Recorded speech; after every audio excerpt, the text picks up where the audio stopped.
আপনাদেরকে গিয়ে রাতের বেলা আপনাদেরকে টাকাটা দিয়ে আসবো, এই ক্ষমতা আমাদের নাই। আমাদের পেশি শক্তি নাই। আমাদের উপরে আছে আল্লাহ, নিচে আছেন আপনারা। আল্লাহ যদি চায় আর আপনারা যদি চান তাইলে আমরা সংসদে যেতে পারবো।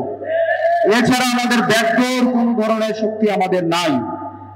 কোন মিডিয়া ব্যাকআপ নাই, যেই দলের কোনো ব্যবসায়ী ব্যাকআপ নাই, আমরা এগুলো চাইও না। আমরা চাই যেটা ফ্যাক্ট বেসড জার্নালিজম, আমরা নিজেরাই হচ্ছে আমরা দাঁড়াবো, এবং সেটার জন্য যদি আমাদের পরাজয় বরণ করতেও হয় তাতেও আমাদের কোনো আপত্তি নাই।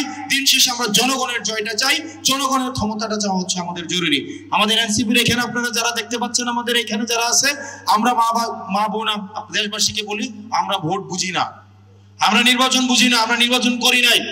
কোনো অস্ত্র নিয়ে আমরা সংসদে যাব না। অবশ্যই অবশ্যই এনসিপি সরকার গঠন করবে, জনাব নাহিদ ইসলামের নেতৃত্বে সরকার গঠন করবে। আপনি মনে করতে পারেন 5 জন মানুষ, 10 জন মানুষ, সৎপথের 5 জন মানুষই আমাদের জন্য যথেষ্ট। লক্ষ লক্ষ নেতা কর্মী গত 13 বছর আগে হতে ছিল। এই চাঁদপুরের trash lady killer Dipu Moni, lady killer Dipu Moni ছিল না? Where is she? Where is she? এই লেডি কিলার কোথায়? আমাদের শিক্ষা ব্যবস্থাটাকে একদম ধ্বংস করে দিয়েছে। লক্ষ লক্ষ জনতা ছিল না? কোথায় তারা? এখন পালিয়ে গেছে, এখন জেলে। লক্ষ লক্ষ জনতার ভয় আমাদেরকে দেখায় না। সুতরাং আগামী নির্বাচনে এনসিপি স্বতন্ত্রভাবে নির্বাচন করবে। যে নির্বাচন ব্যালটের জয় হবে, যে নির্বাচনে জনগণের রায়ের জয় হবে, আমরা প্রয়োজনে আমরা লড়াই করব। আমাদেরকে মাঝে মাঝে বলে আমাদের জামানত বাজেয়াপ্ত হবে, আমরা মেম্বারে নির্বাচন করতে পারবো না, বলে না? 500 ভোট পাবো, 500, কোন সন্ত্রাস ছাড়া, টাকা ছাড়া, অর্থ ছাড়া, গাল ভরা পরিচয় ছাড়া 500 মানুষ যদি আমাদের উপরে আস্থা রাখে, এর থেকে বড় কিছু আছে?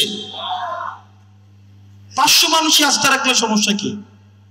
আপনাদের মতো গুন্ডা দিয়ে হচ্ছে ভোট কিনবো আমরা, ভোট আনবো আমরা? জনগণ যে সিদ্ধান্ত নিবে সেই সিদ্ধান্তকে আমরা মেনে নিব। এখন ভয় দেখানো শুরু করছে, কারণ তাদের অস্তিত্ব সংকট এখন শুরু হয়ে গিয়েছে। যখনই শাপলা মাঠে নেমে আসছে, শাপলা কলি, তখন থেকেই তাদের অস্তিত্বের মধ্যে এখন টান পড়ে গিয়েছে। মানুষকে, জনগণকে ভয় দেখায় না। জনগণকে ভয় দেখানোর পরিণতি খুব নিকট ভবিষ্যৎ অতীতেই আপনাদের আছে। 5 আগস্টের দিকে তাকান। এই যাদেরকে আপনারা অবজ্ঞা করেন, অবজ্ঞাত, প্রত্যাখ্যাত, অশিক্ষিত, অর্ধশিক্ষিত, বেকার, খবগুড়ে, যারা নিরক্ষর, যারা ক্রুদ্ধ, যারা হচ্ছে অবজ্ঞাত, এই মানুষগুলোকে যারা আপনারা ঠকানোর জন্য আপনারা হচ্ছেন বড় বড় মঞ্চে বক্তব্য দেন, যাদেরকে আপনারা পরোয়া করেন না, ওই মানুষগুলোই হচ্ছে দিন শেষে আমাদের শক্তি।